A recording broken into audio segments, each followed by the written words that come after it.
Let's get it. This is Life's Essential Ingredients with Jeff and a Mike, where we hope to inform, inspire, and transform lives, one essential ingredient at a time. Welcome to the show.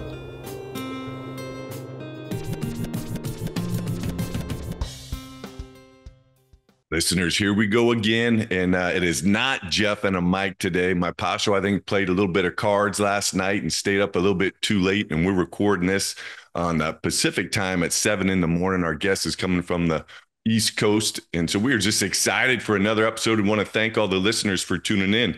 And if you're new to the show, this is part of a nonprofit, and the nonprofit is C4 Leaders, and we're the only nonprofit to utilize the pizza making process to create space for our companions to be seen, heard, and loved. We also write children's books, host this podcast, and use the most amazing handmade, hand-tossed sourdough pizza to bring out the best in each other. So please check out pizzadays.org to support our important work. So we are season 3, episode 12. We have Kevin Palmieri coming from Worcester, Massachusetts, and he will most definitely inform, inspire, and transform your life. Kevin is a CFO, founder, co-host, and peak performance podcast coach at Next Level Universe. You can find Kevin via his website, nextleveluniverse.com. And make sure you check that out. His site has a lot of different paths to podcasts, community section, group coaching platform, courses offered, upcoming events, speaking opportunities, solutions, and a software offering. So please make sure you check it out. So a little bit about our guest. Kevin was determined to overcome anxiety, depression, and to execute the life he's always dreamed of. Kevin's main impediment to his growth was himself.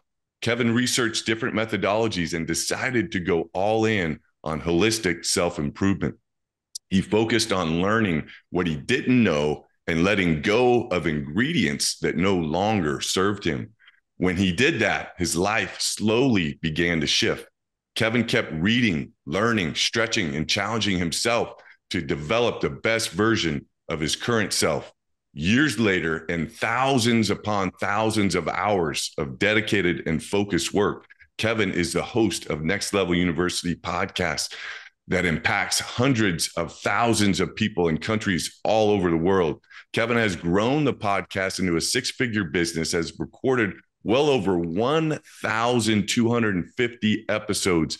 And listeners, I'm just barely starting out with this, and we've been at 100, and I can't tell you how much work it was for me to record those 100 episodes. So you can't really wrap your mind around that number. It's just almost indescribable. Kevin believes in a heart-driven but no BS approach to holistic self-improvement and wakes up each day looking forward to teaching people about what it takes to get to the next level. Kevin, thanks for developing your gift, sharing it with the world, and for being our guest on Life's Essential Ingredients. Welcome to the show. Jeff, thank you, number one, so very much for a wonderful and thoughtful introduction. I appreciate that very much. Thank you for having me on, and thank you for doing good in the world. That is something, obviously, I'm always focused on, and anything I can do to help, I'd love to. Definitely. Well, we appreciate you taking your time and know you got a lot going on. We always start each episode with a thought of the day.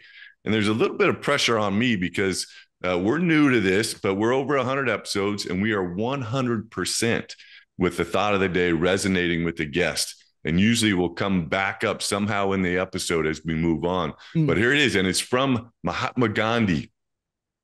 Live as if you were to die tomorrow. Learn as if you were to live forever. Why would I pick that for you? I think that's a really, really appropriate quote to go along with this episode. I actually had a time, Jeff, long before I understood what anxiety was. I had no idea what anxiety was. I was traveling. I was on the road for the podcast, and I had an anxiety attack in a hotel bathroom in Florida. And I was convinced that I was dying. I was convinced. And I'm lying on this hotel, this bathroom floor. And I literally said, well, at least I'm doing what I love. At least I'm out here trying to do the good mission, and I'm doing what I love. And I also had another time in my life where I didn't feel smart enough. I was at a mansion in California interviewing one of our guests, and my business partner and our guest were talking about business and all of this stuff that I didn't understand. And I went to my business partner. I said, I don't think I'm smart enough, man. And he said, well, what if you're just not smart enough yet? You just don't know enough yet. That's okay. And that was one of the big things that recommitted me to learning every day. So I would say that quote is very, very appropriate.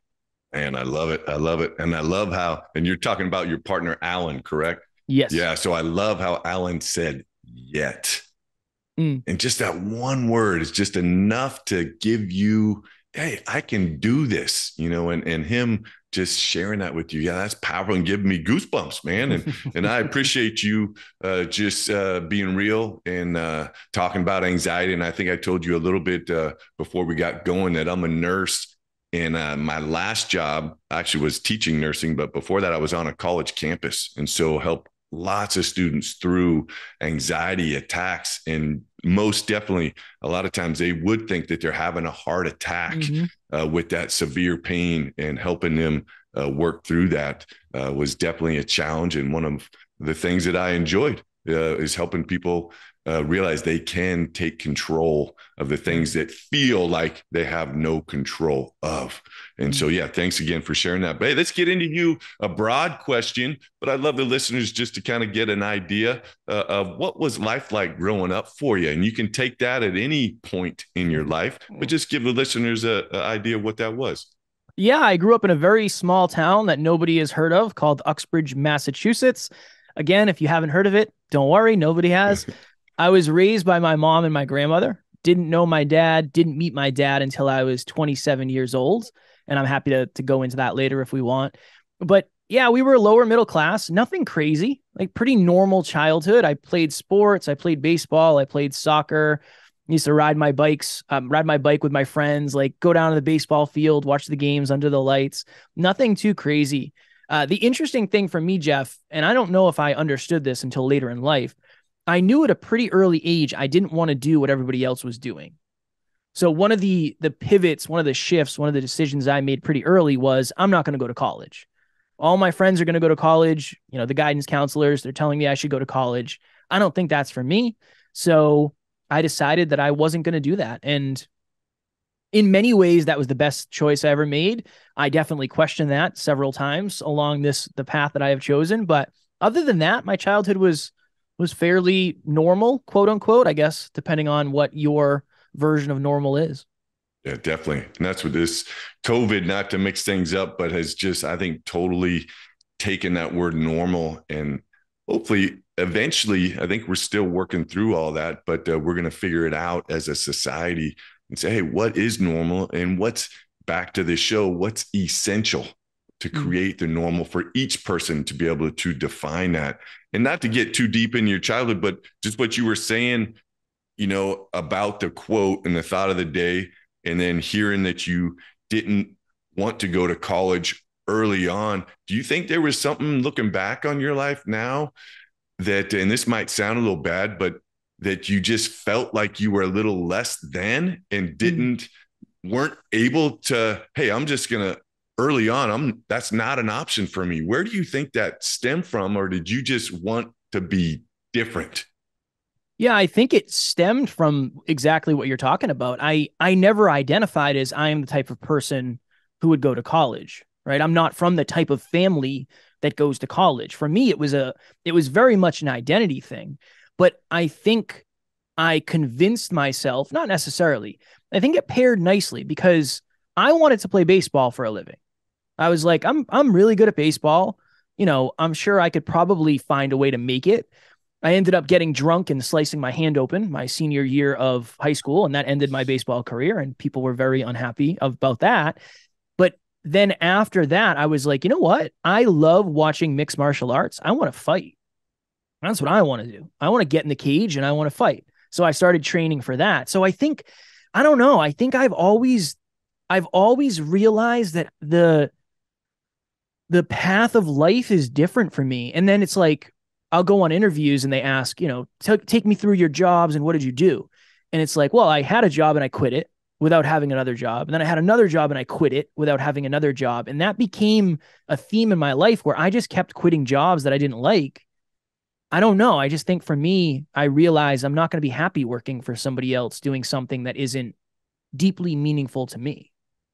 Man, it's crazy. I'm going to go back to our thought of the day. It's nuts how this always works out. Live as if you were to die tomorrow, Mm. which is what I hear in listening to you right now, and then learn as if you were to live forever.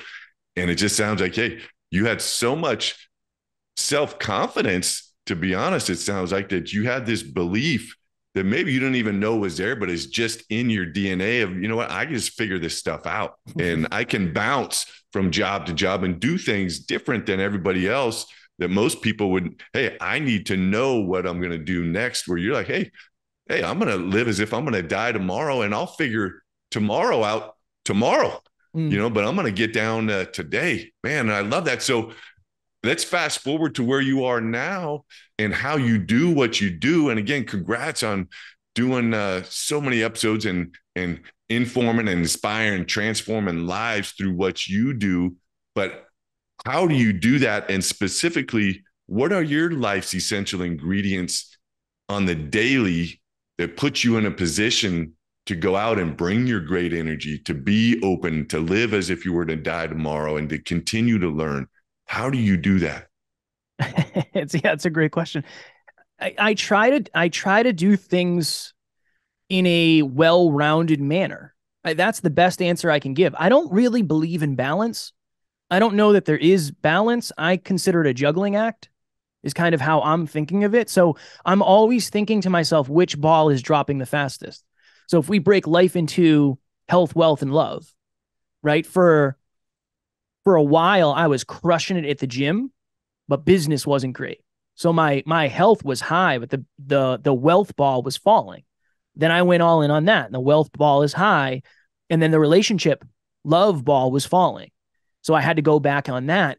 I think the way that we do it, the way that we show up, is we are very hyper conscious of right now, my relationship is at an 8 out of 10. My fitness level is probably a 6 out of 10. My wealth is probably a 9 out of 10. Okay, interesting. How do I reformulate and then re-aim my energy into the place that it needs to be? That's part one. The other part is I try to be as disciplined and consistent as humanly possible. Thank you for the kind words. I appreciate all the compliments. And that's how we've gotten to where we are. We just refuse to miss episodes, and we refuse to miss the things that we know are the most important. So there's just a level of consistency that's built in. And this is the other interesting thing. Most people can only see from the outside. It's like we have a podcast, and yes, we have a podcast, but below that, there's a really large business. So we have to live a little bit differently than people might expect, because the podcast, in a way, is the easiest thing we do. Really, I mean, it's just Alan and I, and we jump on the mics and we can do it whenever. There's business meetings and there's event meetings, and I do however many coaching calls a week. So it really is just treating this like a business. And we've been treating it like a business for long before it was. And I think that's served us at a pretty deep level as well. Of the juggling act. It's just such a good visual. And it's interesting for me because I told you I'm a nurse of 29 years and no longer work in that space. I have a large aortic root aneurysm. So last November, I officially went in to disability retirement. And now I just make pizza and do this podcast and write kids' books. And nursing is about balance, and helping. That's how the body kind of works. But I totally agree with you in looking back at my life that it is a juggling act. You have the things, which ball, is at its peak and where I'm focusing my energy. And oh, wait a second, now this one's dropping down here. Let me kind of get down and grab that. And I think that's just how life works. It's impossible to do, everything. All at such a high level, and you have to be willing to throw things up and focus on that for a little bit and realize, hey, this one's dropping, but you know what? That one, I'm going to catch that one, and that one's going to be reaching its peak at some point during this act. And I just love that visual. But I want to give you a chance to talk a little bit about Alan. Just in researching you guys, it seems like you have just an incredible relationship, and I know you both share a deep bond of growing up without a father figure. And I don't necessarily want to get into that, but How has that influenced your bond and just kind of your work together of what you've created?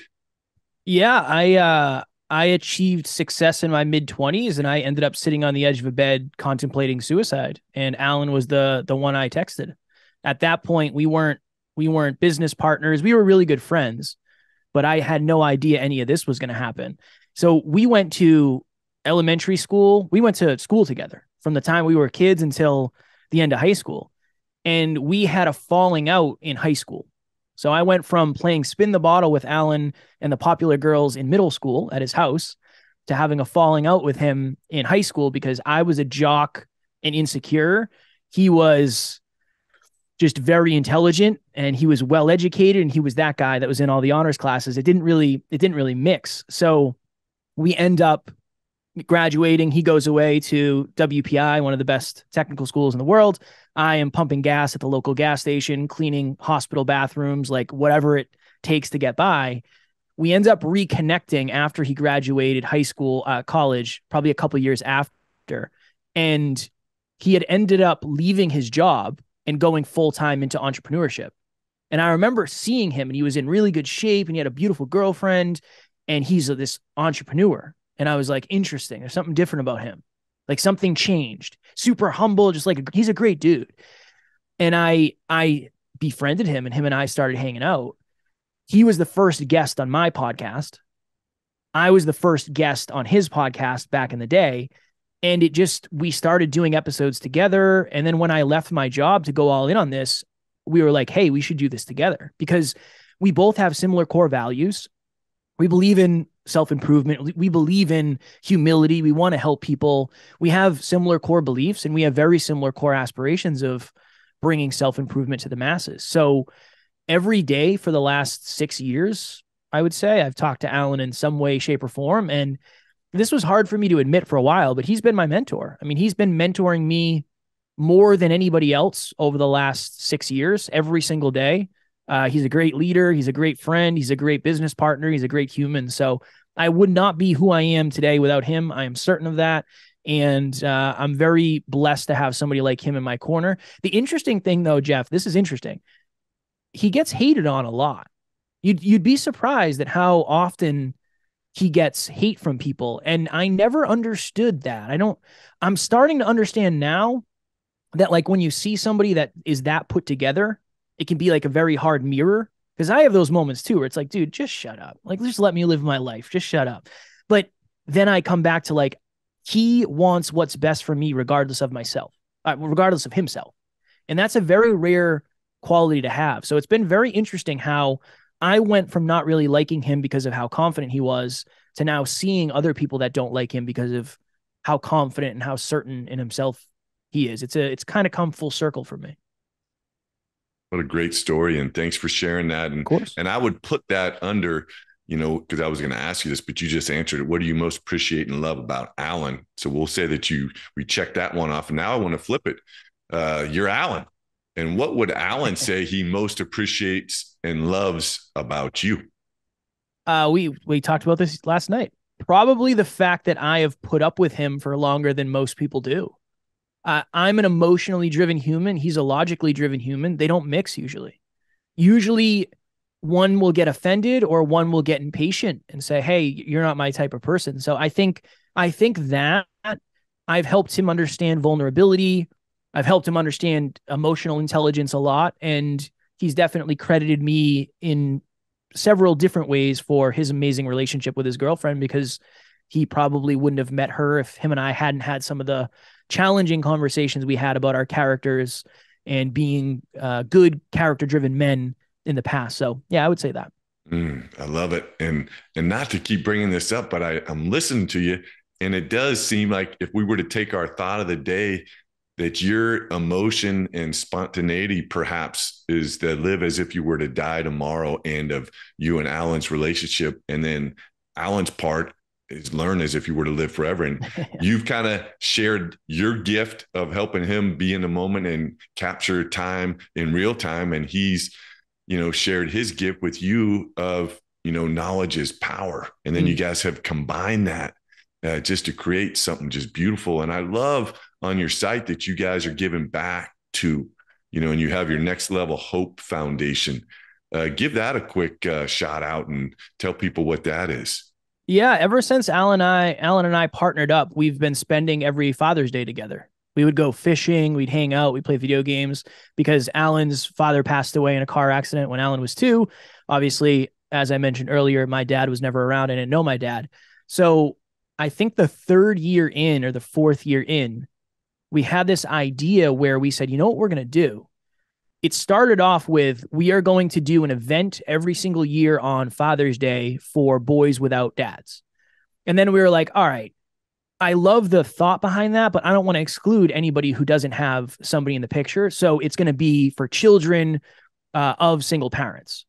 That's really where it came. So the first year we rented out the gym at the YMCA and we just had kids come and we play basketball or whatever. We do whatever they wanted to do. Just a day of fun and excitement and joy for a day that sometimes could be construed as a negative day. And then we were like, all right, we should really do this twice a year. We'll do it on Father's Day, but we're also going to do it around the holidays. So then we ended up doing a holiday event where we got presents for all the kids, and it was awesome. It was an absolute blast. So our goal is to double the amount of money we donate every year, and then the amount of kids we ultimately impact every year, which is a challenge for sure, both of them. But we tend to, when we start things, we try to do them forever and we try to grow exponentially if we can. So yeah, that's something that's very near and dear to our heart. And it's one of my favorite. It's one of the most stressful times of the year for sure, but it's also one of my favorites. Oh man, that is what a goal to double the amount of kids and the amount of money. So listeners, make sure you go and again check out their site nextleveluniverse.com to see how you can help contribute to that. But yeah, thanks again for doing that. Let's get into. I know you coach. Let's get into your coaching a little bit. And I know just from researching you love consistency, commitment, habits, mindset, confidence. Fear, overcoming fear. Talk about your coaching. And if there's a listener that's out there that says, hey, I'm thinking about a coach, kind of tell them about what makes you guys a little unique and what you focus on. Yeah, I think the fact that we tend to try to start with the internal stuff, right? So it's almost like, Jeff, as a nurse, you probably experience this a lot where somebody would come in with some sort of symptom, and that symptom is not necessarily going to lead to the root cause. Like there's a lot of root causes that lead to similar symptoms. So that's really where we start. We start with sitting down with somebody and trying to figuring out what identity do they have. I don't really care about what you're doing on the day-to-day. I don't really care about your specific goals in the beginning. I care more about who do you look at yourself as? Who do you think you are? Because that is where everything is buried.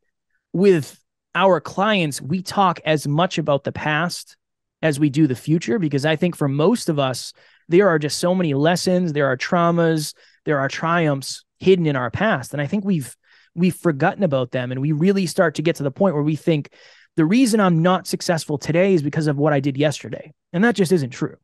It's what have I been doing for the last 5, 10, 15, 20 years? That's why we have the results in our lives. But if we're not conscious of that, it's very hard to shift. So one thing we do, I would say differently, is we try to focus on holistic success. So I want your relationship to increase at the level your bank account does, and the same with your health, your own personal health. But I also want you to feel good internally. Some results you'll never see. Like nobody will ever see from the outside, but you'll feel them. And the results that you feel are usually the best results anyway. So that's kind of the unique approach we have, is we start from the inside out. And when you work on yourself, everything around you does start to improve, but it starts with you. And sometimes that is the most challenging place to start as well. Love it. Love it. So define leadership for me. Leadership. I would say showing up as the best version of you and owning when you're not.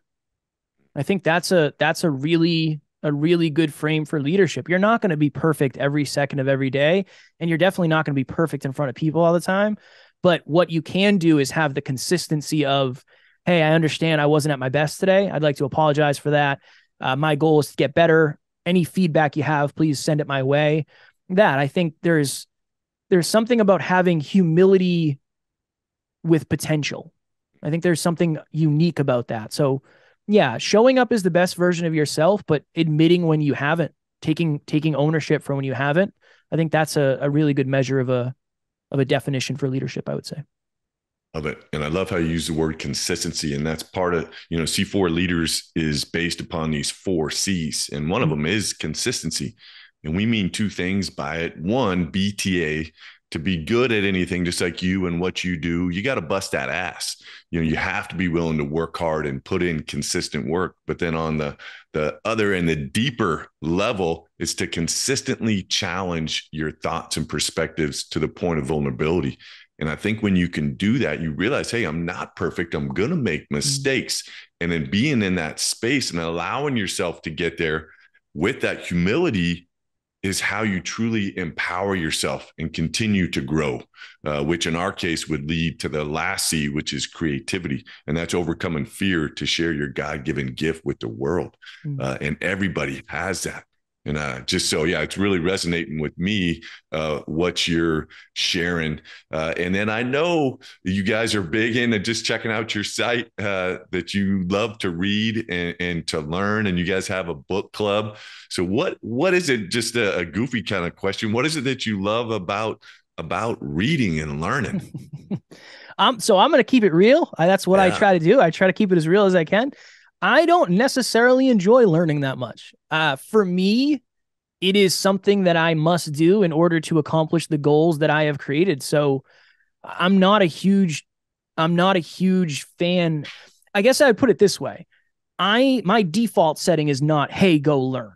My default setting is seek comfort and live comfortably. So I have to kind of push myself out of that every day. Now, what I do love about it, though, it's not always the content I'm learning. It's oftentimes the content that you're digesting teaches you more about yourself. So I love learning about me, and I love figuring out how this new book, I'm listening to a book called Think Like a Rocket Scientist. And it's all about a rocket scientist talking about how first principles and success and how all these things are connected and how life is more science than you realize. That's been very interesting because I catch myself saying, oh, I think like that. Or, oh, I've never thought like that. Interesting. What does that mean? So I like learning because it teaches me as much about myself as whatever is in between the pages or on Audible, because I usually listen. But full disclosure, for me, it's not always a joy. It's not always a pleasure. Sometimes I'd rather listen to music, but I have my 30 minutes of reading I do every day. So sometimes I have to push myself. I have to get that ass up there and do it. I love it. I love it. And you've been doing that with your podcast. Again, I'm just sitting here in awe, of your work with that. And I'd be crazy to not, kind of get into that space and have you, because hopefully there's some people listening in that are podcasters or maybe new like me. I know I was just talking to one of my nieces, Rachel. If you're listening, you're going to get some great tips right now from Kevin. But she wants to start a podcast. What insight would you give to somebody that's just starting out? What are some tips to help fellow podcasters out there? And just so you know, I've been taking notes. I'm not down on my phone or anything when I have my head down on you. I got a notepad, and I always take as many notes as I can because I want to grow and get better from each episode. So yeah, coach me up, Kevin. Number one thing, I mean, if you're getting ready to start, stop waiting.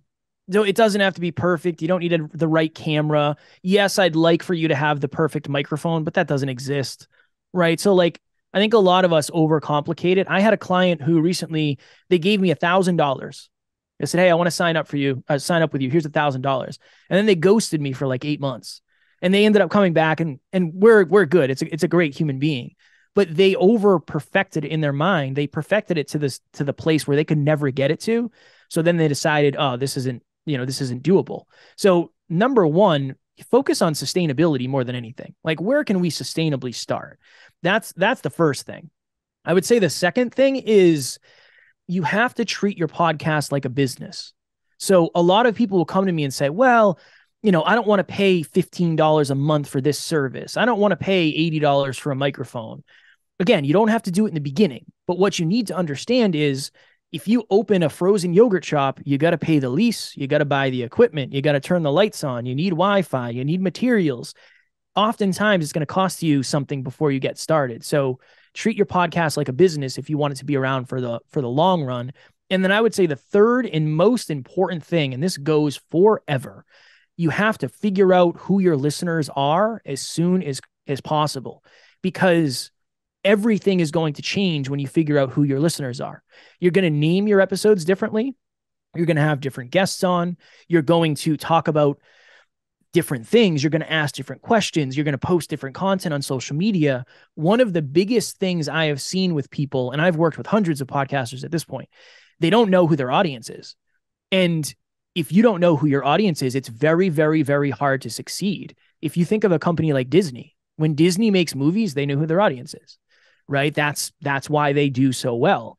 It's very important to understand that. And here's the other thing.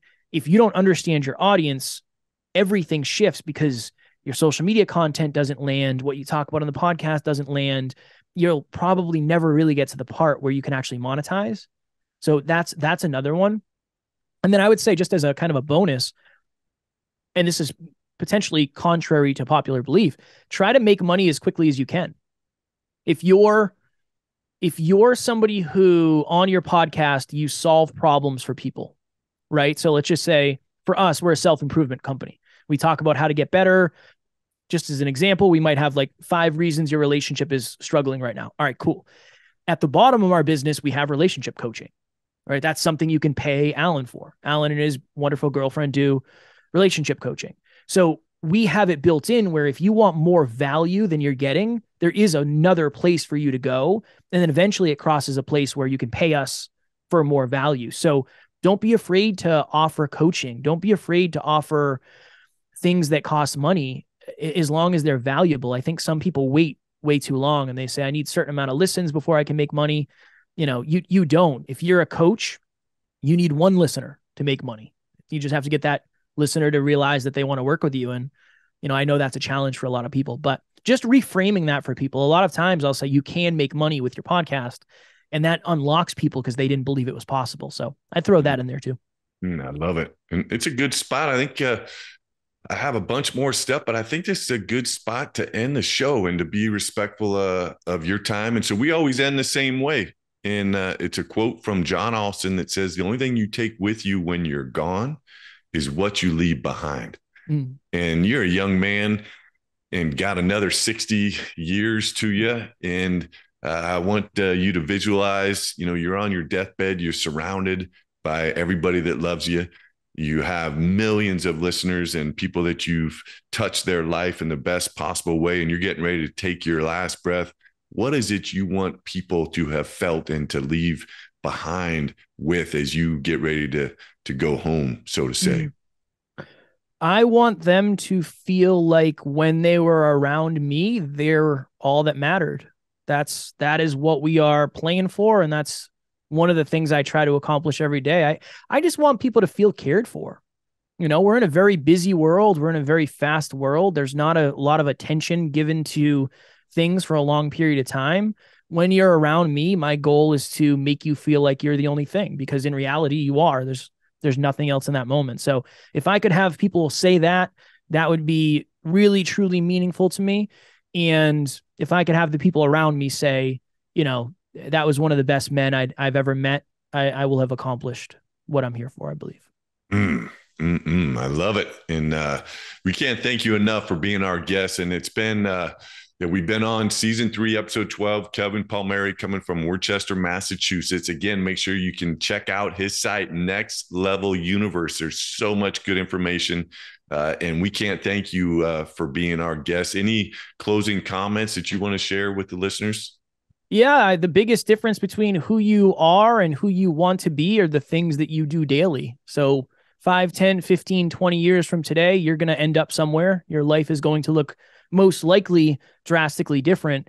Is it going to be drastic from a place of choice and intentionality, or is it going to be drastic from a place of lack of choice and lack of intentionality? I think that's just a good thing to think about. Your life is going to change. It is the universal nature of the universal law of everything. Like everything changes. Nothing stays the same. We're either getting better or worse. So just try to make your life better. And hopefully in 5, 10, 15, 20 years, you'll be grateful you did. Just like we talked about, listeners, right out of the gate, he will inform, inspire, and transform your life. And that's what he did. Boom, baby. That just happened. We out.